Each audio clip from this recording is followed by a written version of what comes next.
क्या आपको पता है कि सीबीएसई बोर्ड एग्जाम्स में ये क्वेश्चन हर दूसरे साल रिपीट होता है? एक्सप्लेन द आइडिया ऑफ सत्याग्रह। ज्यादातर बच्चे बस नॉन वायलेंस लिख कर आ जाते हैं और फिर सोचते हैं मार्क्स क्यों कटे।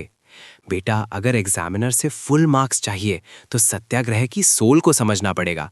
आज की क्लास के बाद आप ये आंसर आंख बंद करके लिखोगे, ये मेरा वादा है। चलो थोड़ा फ्लैशबैक में चलते हैं। जनवरी 1915 महात्मा गांधी साउथ अफ्रीका से इंडिया वापस आए। साउथ अफ्रीका में उन्होंने रेसिस्ट रजीम, गोरा काला भेदभाव के खिलाफ एक नया तरीका आजमाया था, जिसे उन्होंने कहा सत्याग्रह। अब ध्यान से सुनो, सत्याग्रह दो शब्दों से बना है, सत्य ट्रूथ और आग्रह होल्डिंग फास्ट यानी परसिस्टेंस। गांधी जी ने कहा कि अगर आपका रास्ता सच्चा है और आपकी लड़ाई इनजस्टिस यानी अन्याय के खिलाफ है, तो आपको दुश्मन को हराने के लिए फिजिकल फोर्स यानी लाठी डंडे की जरूरत नहीं है। Analogy time. इसे एक सिंपल एग्जाम्पल से समझते हैं। मान लो तुम्हारे स्कूल में एक बहुत बड़ा बुली है जो तुमसे रोज जबरदस्ती लंच छीनता है। एक ऑप्शन है कि तुम उससे लड़ने जाओ और पिटकर आ जाओ। दूसरा ऑप्शन सत्याग्रह। तुम उसे मारोगे नहीं, पर तुम झुकोगे भी नहीं। तुम उसे बार बार एहसास दिलाओगे कि वो गलत कर रहा है। तुम उसके कॉन्शियंस यानी ज़मीर को जगाओगे। जब तुम उसे बिना गुस्सा दिखाए सच्चाई का आईना दिखाओगे ना, तो एक पॉइंट ऐसा आएगा जब उसे खुद शर्म आएगी। गांधी जी कहते थे, ऑप्रेसर को फोर्स नहीं करना है, उसे परसुएड यानी मनाना है सच देखने के लिए, क्योंकि अंत में सत्यमेव जयते, सच की ही जीत होती है। एनसीईआरटी की एक लाइन है, विदाउट सीकिंग वेंजेंस और बीइंग अग्रेसिव। इसका मतलब है कि सत्याग्रही के दिल में बदले की भावना नहीं होनी चाहिए।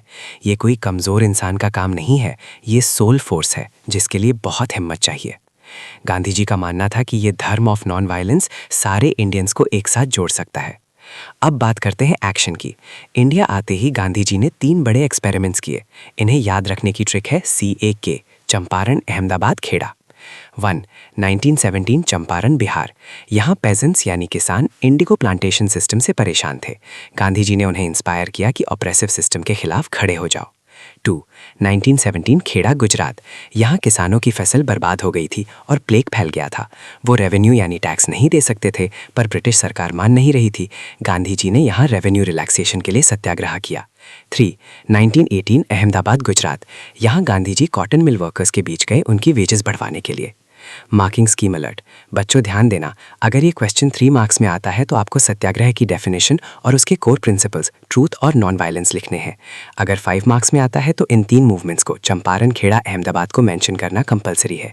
एग्जामिनर कॉन्शियंस और अपीलिंग टू ट्रूथ जैसे कीवर्ड्स ढूंढता है। कॉमन मिस्टेक, बच्चे अक्सर खेड़ा और अहमदाबाद के साल यानी ईयर्स में कंफ्यूज हो जाते हैं।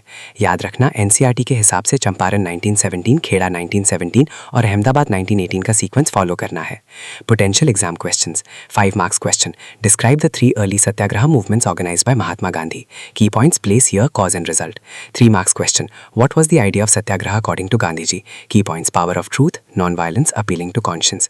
मैप वर्क, चंपारण खेड़ा और अहमदाबाद को मैप पर लोकेट करने के लिए हर साल आता है, इसे तो रट ही लो।